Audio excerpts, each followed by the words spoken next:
Doctor Babasaheb Ambedkar यांनी संविधान लिहिले. संविधान लिहिल्यानंतर इथल्या समस्त भारतीयांना, शेड्यूल कास्ट लोकांना, सर्वच माणसांना, स्त्रियांना त्यांचे हक्क, अधिकार, न्याय मिळवून दिले. आणि आज रोजी आपला भारत हा ताठपणे संविधानाच्या दृष्टीने, संविधानानुसार चालत आहे. आज 78 वर्षानंतरही आपला भारत सक्षमपणे उभा आहे.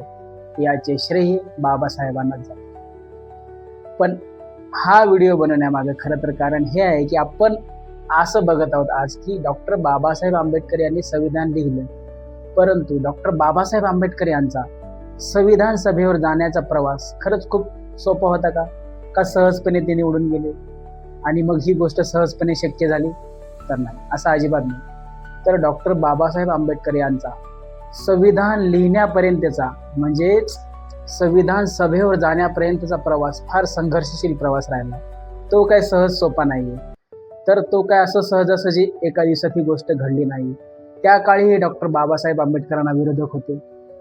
साहजिकच विरोधक आले, मग निवडणुका आल्या, मग निवडून जाणं, मग घटना समितीवर जाणं किंवा संविधान सभेवर जाणं, अशी एक प्रोसेस होती.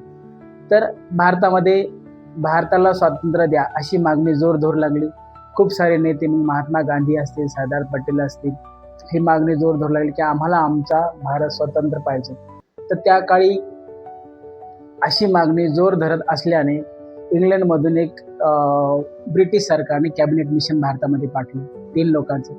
हे मिशन याच्यासाठी पाठवलं होतं की तुम्ही भारतामध्ये जा आणि तिथल्या जे नेते त्यांना संबोधित करा, की सांगा की आम्ही तुम्हाला स्वातंत्र्य देऊया, पण तुम्ही देश कसा चालवणार? कारण ते देश चालवण्यासाठी एक तुम्ही मसुदा तयार करा, एक कलाकृती उभी करा आणि तुमच्या देशाचं एक स्वतःचं असं एक संविधान उभं करा. आणि ते संविधान उभं करण्यासाठी त्या अनुषंगाने निवडणुका घेण्याचं ठरलं. म्हणजे एक संविधान सभा गठीत करण्यासाठी निवडणुका घेण्याचं ठरलं. असं